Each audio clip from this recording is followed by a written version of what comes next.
नमस्कार दोस्तों, स्वागत है टायर टॉक्स एक नए एपिसोड में।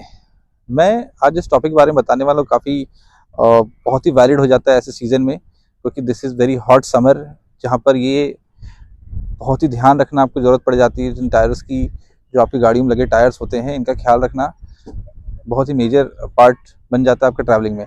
क्योंकि जब आप ट्रैवल करते हो तो जो एक ही पोर्सन है जो इस हॉट वेदर को या इस absurd बिहेवियर जो एटमॉस्फेयर का है, एनवायरनमेंट का है, या जो ग्लोबल वार्मिंग, जितने भी फैक्टर्स आप देख रहे होंगे, जो टायर्स है वही आपके सड़क पे चिपक के चलता है।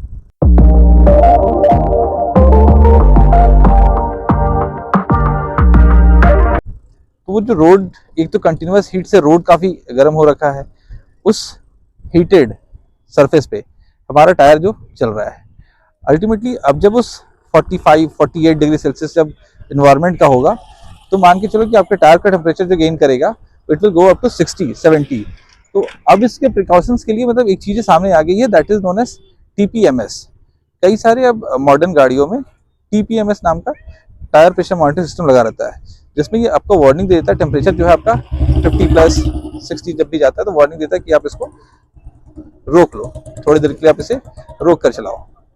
अदरवाइज इसका नुकसान क्या होता है, वैसे दीज आर डिजाइन, उसके जो ग्रुप्स होते हैं आप देखोगे उसके ग्रुप्स डिजाइन होते हैं कि वो अपने आप ही सेल्फ कूलिंग करता रहेगा। इनफैक्ट कार में भी आगे फेंडर्स में यहाँ पर गैप बने रहते हैं, जिसकी वजह से कंटिन्यूस टेम्परेचर एयर फ्लो मिलता रहता है, तो वो खुद ही ठंडा करता रहता है। वो सड़क पे चल भी रहा है, लोड भी कैरी कर रहा है, स्पीड भी मेंटेन कर रहा है, ब्रेकिंग भी उसको करनी है, और वो टेम्परेचर को भी अपने आप को ठंडा कर रहा है।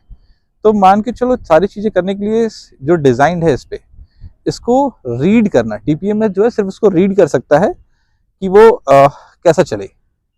तो अब जैसे कुछ पुरानी गाड़ियां हैं या जो लोअर मॉडल की गाड़ियां होती हैं, इसमें ऐसा कैसा कोई सिस्टम नहीं होता है।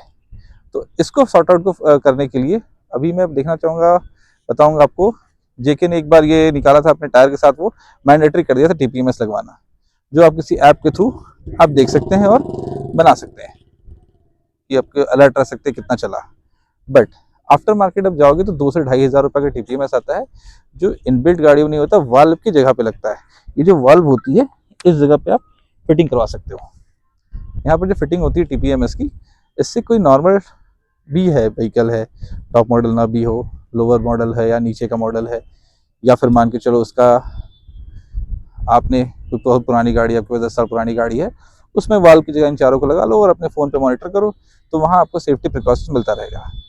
अब आता होता क्यों है ये, हीट एनवायरनमेंट से चल रहा है।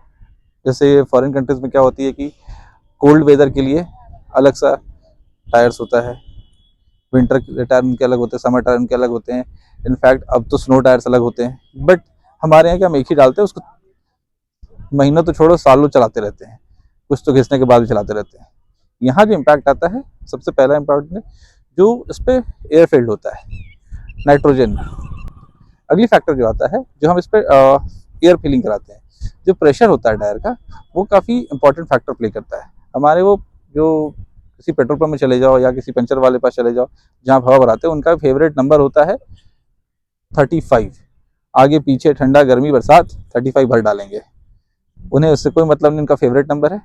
यहाँ पर आपको क्या करना है, आपकी गाड़ी में जो गेट के पास यहाँ पर आपका लिखा रहता है, ये देखो इस जगह पर कि फ्रंट में 32, सीरियर में 32, इतना किलो बार आपको लगाना है। यहाँ पर एक मेंशन नंबर्स है, इन नंबर्स को देख के टायर प्रेशर रखना चाहिए, ना कि 35 पंचर वाले भैया की तरह मान के आप लगाते रहें उसे। तो एयर प्रेशर का आपने ध्यान रख लिया। अब आप देखो, एक वर्न आउट टायर होता है, बहुत ज़्यादा वर्न आउट टायर जो होगा वो इतने एक्सट्रीम प्रेशर को हैंडल नहीं कर पाएगा। टायर वियर इंडेक्स तक टायर घिस चुका है, मान लो टायर की गोटी कम हो चुकी है, जो ट्रेड बोलते हैं वो कम हो गई है, तो एक्सट्रीम हीट टेम्परेचर में वो ब्रश कर जाएगा या बेल्ट उसका खुल जाएगा। तो जब बहुत लंबा चलाएं, टायर का वेयर कम हो गया हो, तो ध्यान से थोड़ा धीरे धीरे चलाएं, एल्स रिप्लेस करा ले। दूसरा, जब भी गाड़ी जब निकालें तो देखिए कहीं उसमें सच में सेपरेशन तो नहीं आ गया है, कोई बल्जिंग तो नहीं आ गया है, इसका ध्यान रखें। प्रेशर का ध्यान रखें, टायर का पोजीशन देख लें, ट्रेड वेयर कितना वो देख लें, और बहुत लंबा एक साथ ना चलाएं। क्योंकि आपने देखा, मैंने अभी रिसेंटली कहीं से जा रहा था, मैंने देखा कि रोड पे स्प्रिंकलिंग करके रोड को स्प्रिंकल करके उस रोड को ठंडा किया जा रहा था। इस केस में होता है, बट हर जगह पॉसिबल नहीं है। जब मैं भी 500 550 स्ट्रेच पे चलता हूँ जब टायर नए होते हैं ना।